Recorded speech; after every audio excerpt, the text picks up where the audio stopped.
I see recording. Okay, so it should be recording. I'll keep my eye on that corner right there. Please do. And I'm not using the mouse. I'm only using the trackpad, so it should work out.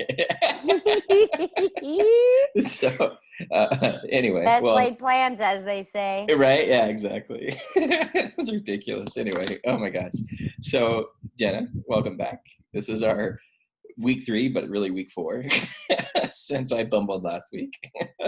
Jeremiah, welcome back to our 4th book chat. Yeah, crazy. The last one was private. I'm sorry, you guys. Yeah, we love you, but sometimes we just need some Jeremiah Jenna time. That's right.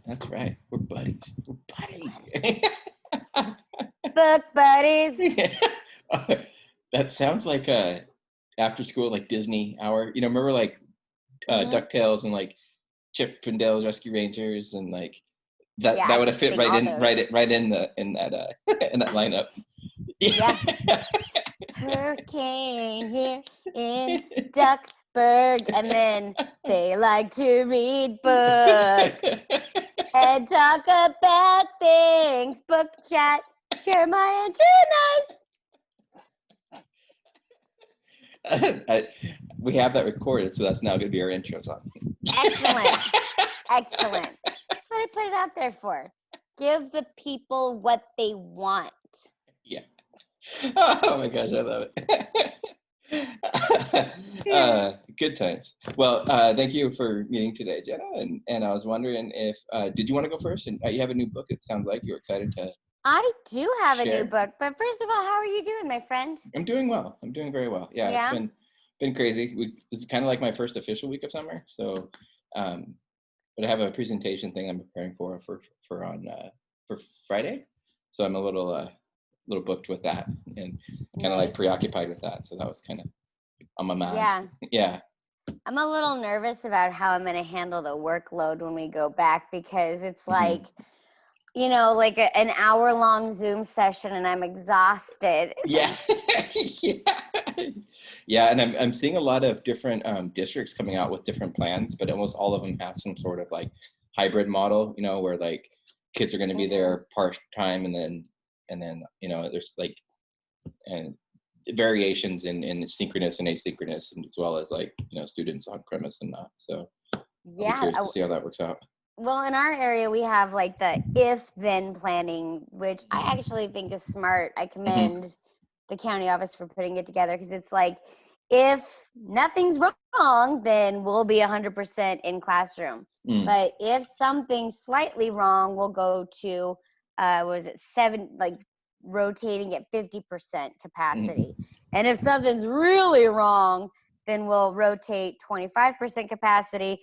And if all hell breaks loose, we'll go back to remote learning. Oh, wow. Okay. So the various stages is what I read from it, you know. But so I thought it was smart to do a multi-stage. Yeah, absolutely. And for teachers now, I think it's smart just to prepare that it's going to be online, because it's easier to adjust, I think, from online to in person versus trying to do it the other way around.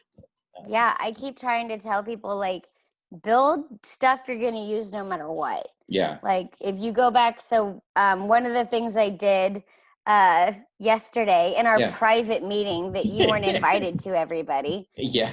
Sorry, sometimes it's going to happen. I shared a bunch of stuff that I'd made and explaining how I was going to use it. Yeah. Curious about what that looks like. I actually just did like 4 or 5 different little videos just using Screencastify. Cool. And went through those resources. Yeah. Because I on Wednesdays I do a Q&A on YouTube. Nice. For basically anybody, but actually I think it just met the hours for the Cal State Teach interns. Yeah. Very cool. Yeah, it's a lot of fun, and I love it a whole lot. So cool. I wanted to put a bunch of stuff out there for them to look at beforehand. So if you're curious about the very secret contents of our top secret meeting, then you can go to my YouTube channel and check that out. And also, congratulations. And I wish I had the little thing that went pew, you know, like little pew sparklers. But 100 subs, that's very cool. Yeah, you know, I've always saying it's nice to have 100 followers, but like none of those people ever comment or write anything.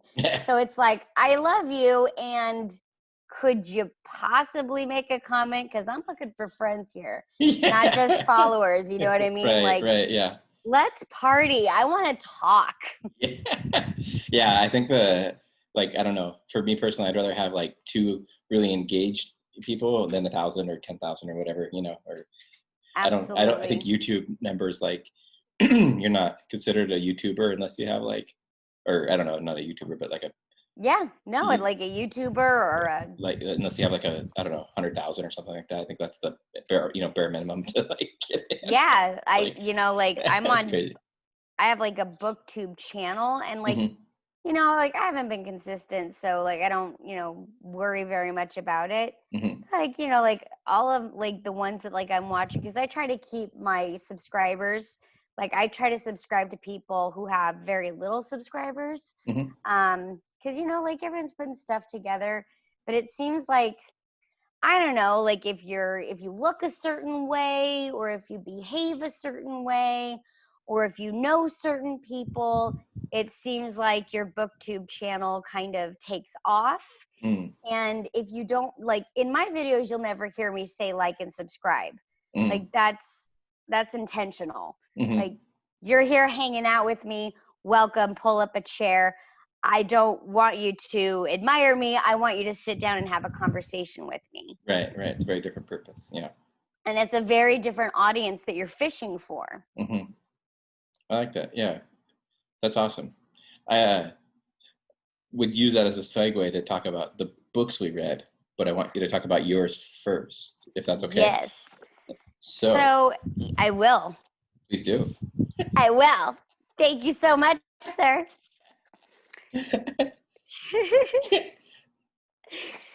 So, oh my gosh, by the way, I don't know if you want to record it, but I have to share with you a TikTok that every time I watch it, I cry. I laugh so hard, I cry. And awesome. I've watched it 30 times. Wow. I'm chuckling just thinking of it. That's awesome. All right, so we'll either record that or not, but I have to share that. Oh, I can't because my phone's upstairs. Oh, gosh. I'll send it to you via Twitter. Okay. So the book I'm reading today is The 20-Time Project, How Educators Can Launch Google's Formula for Future-Ready Innovation. And it's written by Kevin Brookhauser. And it's a really clear, detailed idea of, so let me give you a little bit of feedback so that you understand the frame of mind from which I'm looking at this book, because it's going to be different than a frame of mind of someone who's never worked with Genius Hour or whatever, Genius Time or whatever you want to call it, the 20% project. I've heard it called a lot of different things. So rewind to 2000. It had to have been 2009 because it was pre-David. 2010 is my David mark. So anything before 2010 is BD, before David. Sure. So sometime probably 2 BD, 2 years before David or so. I was doing what I do and how I plan, which is I sit with my standards and an alcoholic beverage. And I get inebriated and I watch YouTube videos and I look at Pinterest and I just kind of absorb all of these different things. I was in a session doing that when I found Kane's Arcade. Do you know Kane's Arcade? I don't. Prepare to cry your face off. It's beautiful. I'll give you the really the quick play-by-plays, but everybody please go look up Kane's Arcade. With a K or with a C? C. Okay. C-A-I-N. chain with no H. Right. Okay, so there's a boy named Kane and his dad. And his dad runs, I think it's an auto part distribution. It's a small office. He sends off what people need. And so, and Kane has to hang out with dad during the summer, obviously, daycare and situations.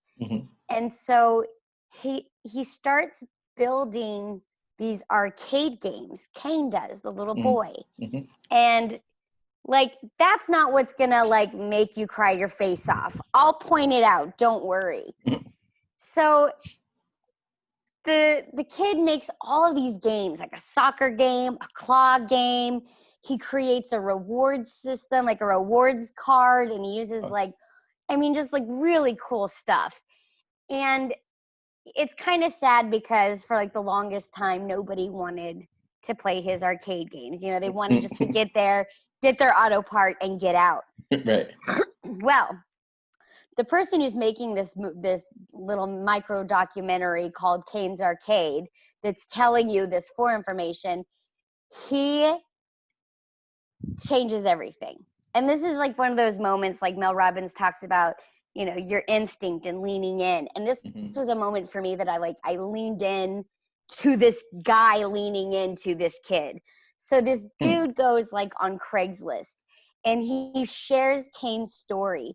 And he's like in LA, and he tells everyone like, let's flood this kid. Let's like have tons of people show up to play his arcade game.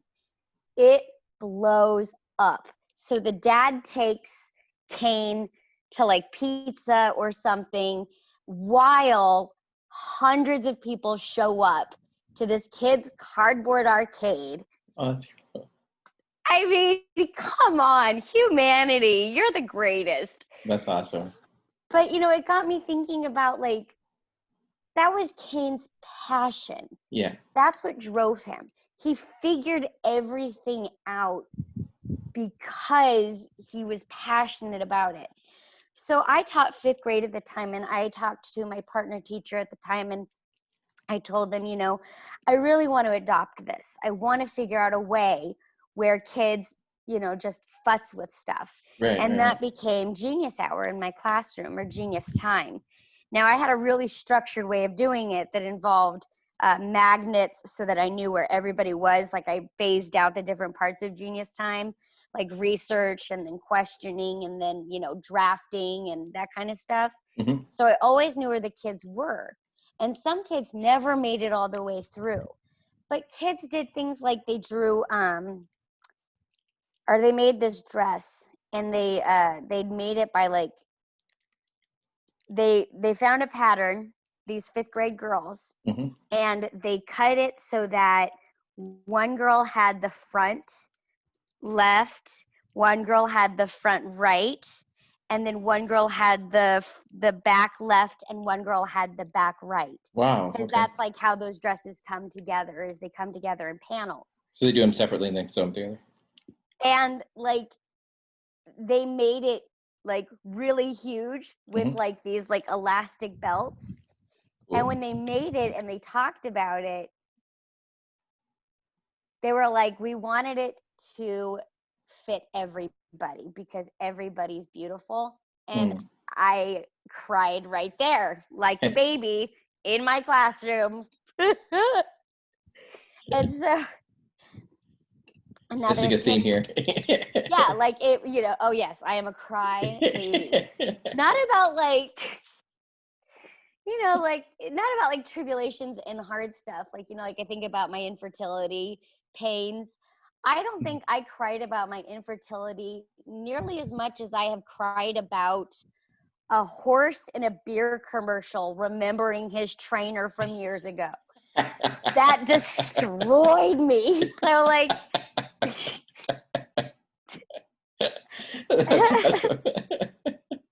oh my gosh. So the things that I find, although I will say I think I was on Clomid at the time, and that's like a fertility medication. Oh, okay. And that made me cry all the time. And it was just because everything was so beautiful I couldn't take it. Sure. A kid would give an answer in class and I'd be like, that's absolutely right. And I am so proud of you. And you did such hard thinking. Like I had to like sit them down and explain to them like, not horrible details, just like, David and I want to have a family and I have to take this medication to help that. Mm-hmm. So I might cry at stuff, but that doesn't mean I'm sad. That's anyways, right. Back to the book. All of that, I like to tell a story. Yeah. Like spit yarn. But this really does make it so clear. It's like step 1, step 2. And what I love about the 20% project is it can be a 5% project. It could be a 1% project. It could be a when you're done with your task project. And I think especially now with remote learning, if we want remote learning to be project-based and meaningful and genuine and authentic, we're going to need a template like this where students can work on projects, make their way through and what's powerful for me is that the process was more important than the product. Interesting. Yeah. So that's the 20-minute project. As you can see, it's really, or 20-time project. Right. It's really thin. It's really clearly laid out. Yeah. Oh my gosh. And look, I forgot. Look at that. How cool is that? That is super cool. Yeah. That's awesome. So you actually you met him in person. I did, apparently. I totally forgot. Is this one of those books that's been on your shelf for a while that you've been meaning to read and then you finally got the time to do it? Or? This is like a book, like it's hard to tell because I didn't write in this one so much, but this is like a book that I've read several times. Oh, okay. So I read it a couple times and then he, put his notes in it. How cool is that? That's super cool. Yeah. So that was my book. That's awesome. What are you reading, Jared? Go ahead. Oh, when I was in the classroom, one of the years that I taught integrated math 3 and 8th grade math, I was trying to implement the 20% time. And another coach of mine, a friend of mine, she had read the book, but it had a yellow cover. So I don't know if it was the same book. I can't remember the name of it. I bet the other one was called like Genius Time or something like that. Genius it's got Hour, like a clock on it or Genius Hour. Yeah, I think that's another really good one if you're looking for work on Genius Hour. Right. Okay. So it is a different book. So, and I have to say that from your description, and this probably would have been a good one to invest in because I had a really hard time navigating the wherewithal to find the motivation for kids because I didn't know, so it was very vague for them, and I didn't have any examples to kind of show them. So it was a noble attempt that was poorly executed, and then having the steps to kind of go through it. And so eventually, like, it ended up falling by the wayside by the end of the year, just because of the fact that I didn't know what I didn't know, and that's part of the reason why I wanted to try it, and everything like that. But it was funny how some of the kids, even just in the offering of it, some of the kids that weren't necessarily engaged with the regular kind of more traditionalist schoolish stuff really picked up on that and really enjoyed it. So like one girl, she has a strong family history from Russia, and so like she was really excited about like embedding some of the different family stories and like those ideas into like weaving it in together with a math idea, and I thought that was really cool. And then another student was going to do something around, I can't remember exactly how it fit together, but there was something, it involved the homeless and making meals, like a meal distribution process to make it, because their uncle, so a family member of theirs was involved in like the Meals on Wheels thing. And so they were thinking about how to make that process more efficient so they could get to more people, kind of thing. And so that's awesome. I was like, those are really good ideas, even just from, my shallow attempt at it. Like, it was really cool to see, like, that's the kind of, space and time, like, that would make learning fun, And then I'll say that when you were talking about, like, preparing for whatever's going to come next year in school, like, this is the kind of thing that would be perfect for asynchronous learning, because if you're igniting what kids are passionate about, they're going to learn regardless if you're there or not, So if you can give them those frameworks to kind of like facilitate that, that's way more powerful than, worksheet or us talking to them. Amen, man. So. I mean, sometimes, worksheets are, they're the necessary evil, but, I try to. And, it makes me think about, fell out of my head. Oh, I was going to say the way that I kept track was I like kind of organized the Genius Hour process into 6 steps. Nice. And it was like a non-Googleable question was the first step. You had to have a non-Googleable question. And then the second step was preliminary research. Interesting. You didn't have to write anything down. You didn't have to do anything. This was just the preliminary research. Yeah. And then there was the intentional research. And I had cookie sheets on the wall, and the kids had magnets with their numbers on them. So for the intentional question, they had to actually start taking notes. So there was like there was a note-taking guide that I would look at once a week with them. And sometimes the reason why some kids never finished anything is because they went from here to here to here to here to here to here. But they learned stuff and they were interested and they had a great time. So after that, after your like intentional research, then it's like, what are you going to create? This is like a creation proposal period. What are you going to create? And then it's the creation period and then the presentation period. Nice. Because those were the 3 big rules. You had to research something. Yeah. You had to create something. You had to present something. Makes sense. That's awesome. I love that framework. That's really cool. And I think that like, I don't know, the impetus of having a public display of some sort, like somehow if they know that their work is actually going to be looked at by others, that's a huge motivator for like producing quality, you know. Yeah, once a month I had a Genius Hour open house. And the doors were open for an hour after, like I think it was like 5 to 6 once a month.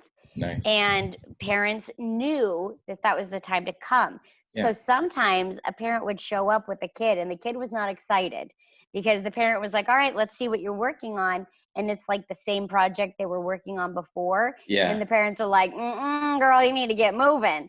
So, you know, that is really important for them to have a gallery. Yeah. Like, and it took a little extra time and it took a little, you know, finagling for, you know, insurance and stuff. But, you know, those kinds of things are possible and they don't take a lot of energy or effort and they make a big impact. Absolutely. Absolutely. So huge. That's awesome, Dan. Love it. Thank you for sharing. That was, my mind's thinking about all these different pathways now. So I'm going to jump in on my book. This was Please do. What did you read this week? It was actually quite literally, I read it in a couple of days. So this was a book that I had kind of read roughly, like quickly, if that makes sense. Just because I was really wanting to get an overview previously, and then I was waiting for the hardback, or not the hardback, but the paper version. So I bought this as a bundle from the author, whose name is Jay Swanson.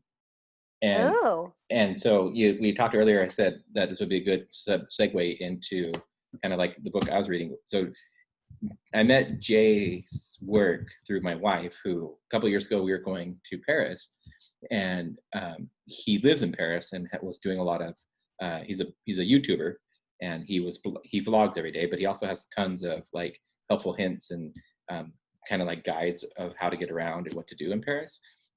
And so through that process, she learned a lot. And then when we got back, I was like, I happened to be really curious about Paris because, you know, I didn't learn a lot before I went there. And then I was there and I was blown away.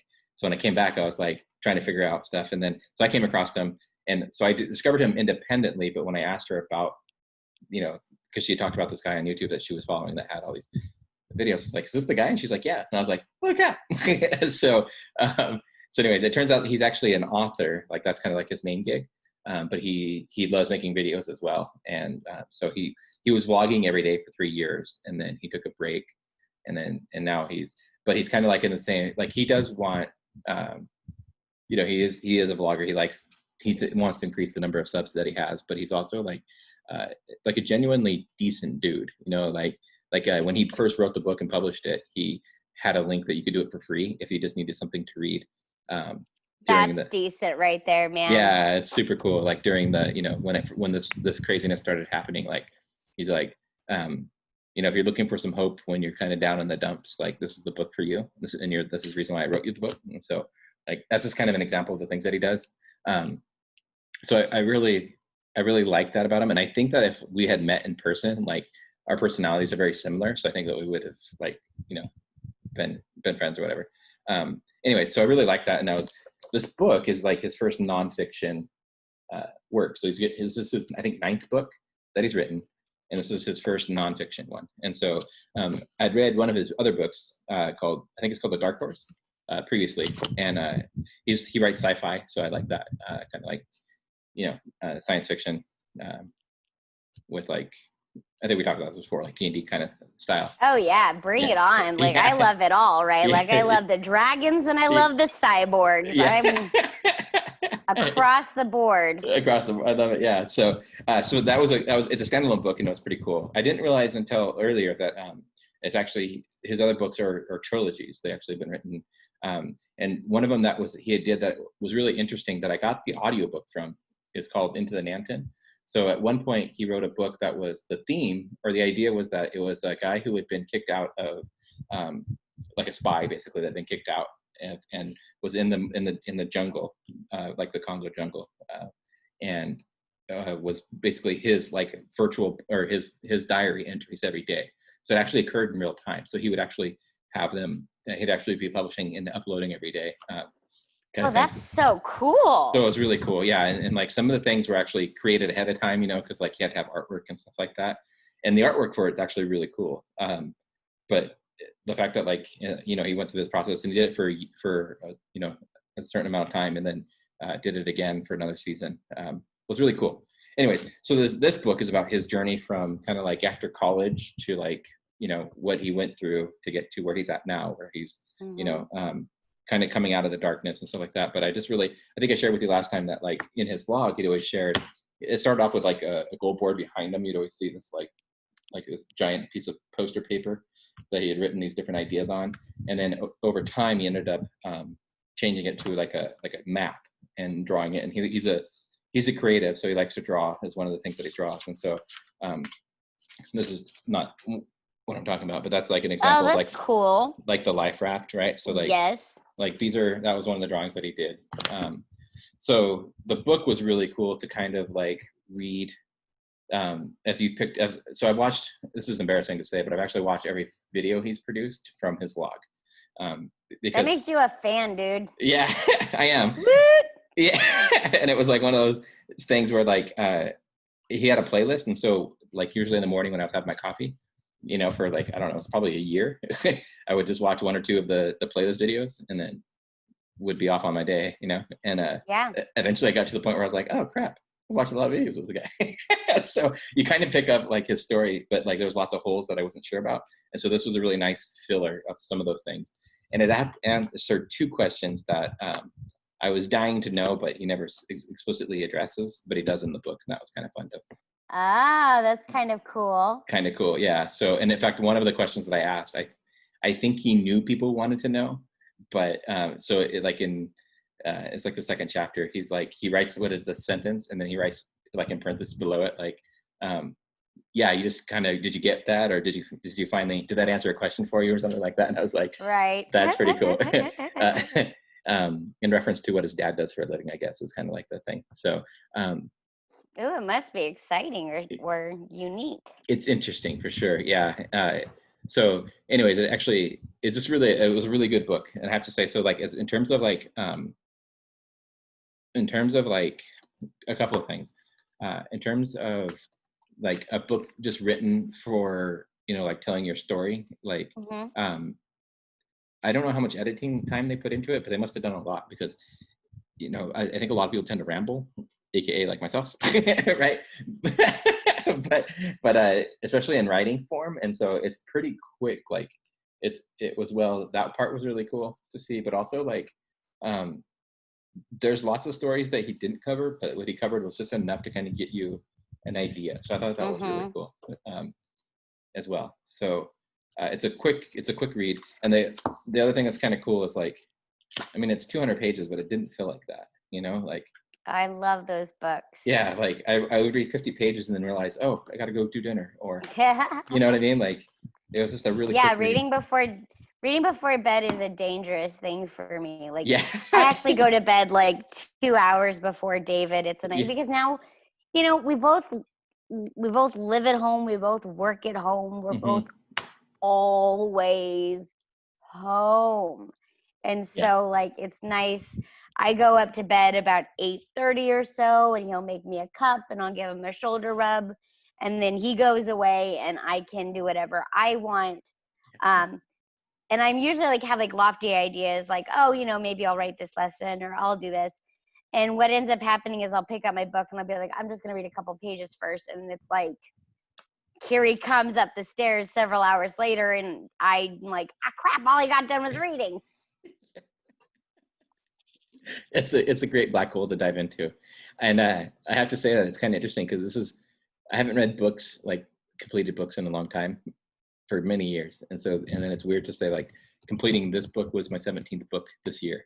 Like, and I'm halfway through one more, and I have one other one I'm reading right now. So I'm gonna have 18 and 19 done in a short bit. I don't even know anymore. I have a Goodreads. Do you know what Goodreads is? I want to say yes, but no, I don't. It's like it's a book nerd website where people go and say, "Oh yeah, I've read this book." Yeah. Okay. I've heard, etc. Yes. And I think, like, because I was trying to think, like, how many books have I read this year? Mm-hmm. And it looks like it might be 198 forever, wow, not just awesome. for this year. Yeah. But just this year, I'm trying to see if I can see that. I can't. Oh, well, c'est la vie. Let's see here. 1, 2, 3, 4, 5, 6, 7, 8, 9, 10. Oh, this last month, I've read 1, 2, 3. Only 3 books this last month. That's awesome. Only not 3. A whole lot. Only 3. That's fantastic. But they're like right now in the middle of a ballad of songbirds and snakes. That sounds awesome. I didn't want to like it. It's the prequel to Hunger Games, and it's told from the point of view of President Snow as a young man. Yeah. Which like automatically just like reeked of redemption, and I was not into it. Yeah. But it is damn good. It's like she had to have had this book planned before she wrote the Hunger Games. Huh. It's crazy. I love when that happens. Like, I know everybody craps all over Picard, and I'm sorry you don't like it. Not you, Jeremiah, but you, the nerds who don't like it. Yeah. But I do, and I like it a lot because, like, I'm also a big Voyager fan. Oh, yeah. And, like, 7 of 9 is from Voyager, and she makes an appearance. Yeah. I guess you don't know how or why, so whatever. But there's so many, like I was watching it with David, and I've been a long lifetime Star Trek fan, particularly Next Generation and Voyager. He's never seen any of it. And so like there are so many payoffs that like stretch decades that like it's so crazy. I can't remember the point of that rant, but that's true. Yeah. So you said that you love that when that happens, when something, and it sounded like. Yes. So like, just like when things appreciate their own history, when things are written like so intentionally that like Lee Child. Have you ever read any like Jack Reacher novels? Mm-mm. Oh my gosh. He's one of those, like he writes so succinctly. Like I'm reading all of his short stories, and it's like so much dialogue. Which is, I was looking at him like, this is so much dialogue. He's just so, I love Lee Child. Just such an awesome writer. Nice. So what book are you reading for next week then? For next week, you know what I think I'll be done with? I think I'm going to do a fiction book. I'm going to do Songbird and Snake. For fun. You're doing that for pleasure. Yes, I'm gonna talk about that for fun. Awesome. I'm not sure which book I will be talking about next week. I've been one of the next books I want to start is this one, which is really good. Ooh, that looks so good. So I've read, like, I basically read the book, but it's like out of order. So I've read this chapter, and then I read that chapter, and then I read this. So I want to actually read it cover to cover. But I'm also reading White Fragility right now. This is the other book I'm reading. So I don't know which one I'll kind of be leaning towards when we talk next week. I hear White Fragility is amazing. Yeah. I recently revisited Uprooting Racism. Yeah. And that was the book that, like, I remember so clearly being like, it had to have been junior college. I don't know if I think it was at Humboldt State. And we had to read this book, and like, I really was resistant to the idea of not being excluded from racism. I felt like I I should totally be excluded from it. What are you talking about? I don't treat people any differently. You know? And then you read that book, and I just remember like really being hurt by it, and in class, like raising my hand and saying like, this is really unfair just because of the color of my skin. Like, it makes me feel bad. It makes me like, and I cried. Like, I was talking, because like I had at the time, you know, we all have friends of different ethnicities, and I felt like that like somehow excluded me. And like, when I think about looking back on that now, because that was like 20 some odd year old Jenna,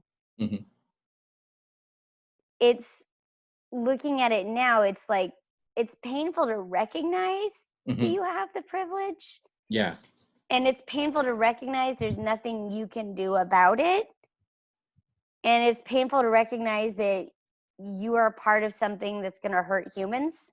And at the same time, like, if you don't recognize that, then you can't really use that privilege in a way to support the humans that you actually want to support. Yeah, absolutely. Yeah, it's a great way of saying. Yeah, it is, absolutely. And it's funny because like one of the things that I'm realizing recently in this journey, like I've been doing a lot of thinking and soul searching about this, because like I think I've shared with you, I have two brothers that are half Black, right? And so I grew up in both worlds, right? And I have a very different perspective than I think a lot of, you know, what's considered normal for like a white male. And kind of in the same, you know, venue of like, I know I have biases obviously, but like never thought of myself as, you know, necessarily racist. And then what I'm realizing now is like, I'm like, because of the way that I think or because of how I act, like I'm actually I'm actually promoting racism continuing, and also like the things that how I perceive is also like in and of itself is racist.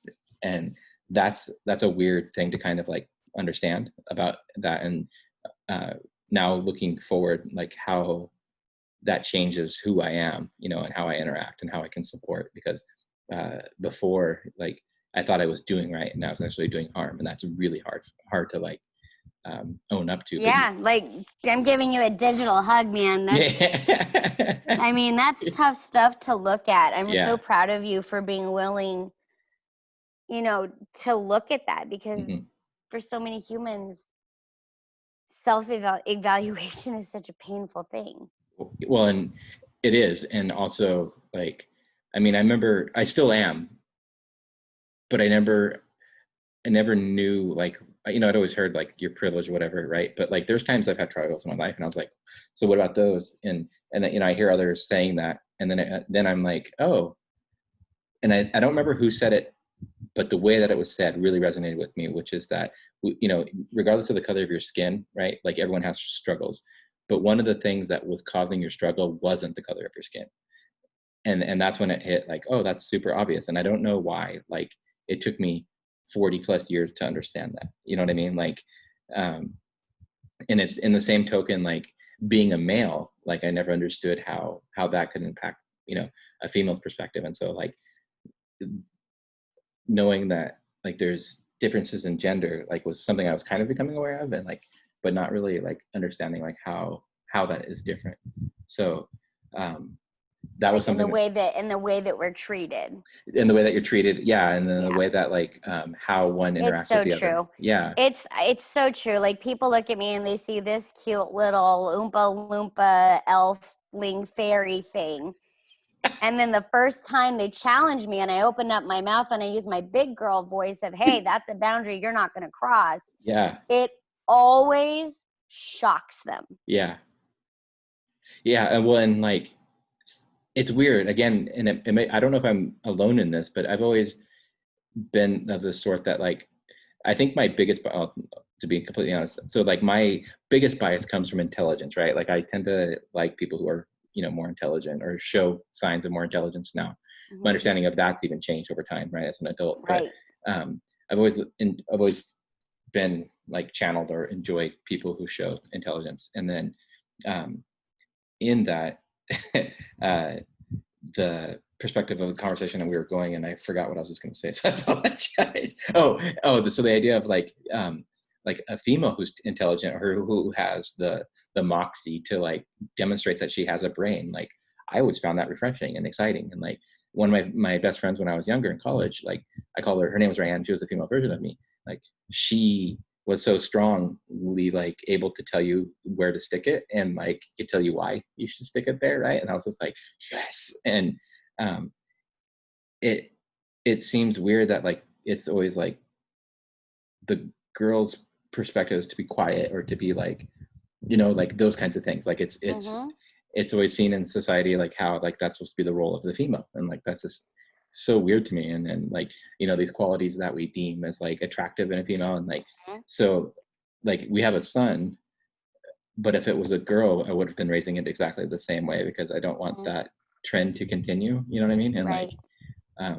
anyways, that's a well, and there's a whole other like thing when it comes to women, like men can be chunky and attractive. Sure, like if you think about like remember like what was that show where everyone got up and sang American Idol? Right?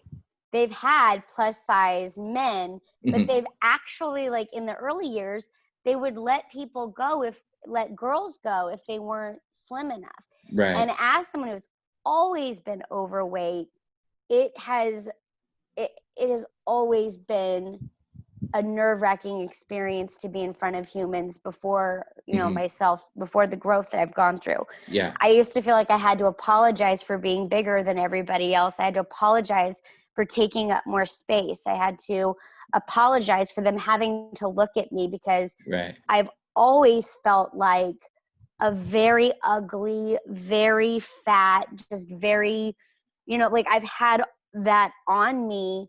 And I think that comes from, and there's other people like me who feel the same way, because they look at the same magazines, and it's like, I don't want to give too many details about the situation, because the human that it's involved in did not mean to be unfair. This was not something somebody did on purpose. So I want to be very careful as I say this. There was a situation in my life several years ago in which a friend said to me, the basics of it was, I'm going to be the main character and you get to be the side character in this situation, in this social circumstance, because I was relegated to the secondary character because I wasn't thin. So I've always been treated very differently by men than my other friends. And that has never been something that bothered me, because I've always believed in this idea of self-selection. Like, if my belly means that you don't like me, you can go eat a dick. That's fine by me. Adios. There's plenty of other humans in the seat. Yeah. But that's where I am now, but as a young girl growing up, there's this hidden message, this hidden curriculum in our society that I think there's a lot of people out there who all they want is someone to tell them, I love you exactly as you are. Yeah. So I've gotten really caught in TikTok, which I know you wouldn't think would be something that you'd get caught up in as a 40-year-old woman, but it's amazing. And it's like people go on and they say things like, I feel worthless, and the community rises up and tells them that they're not worthless. That's awesome. Yeah. You have things like Black people telling, hey, white friends, here's how you be an advocate. Here's how you ally.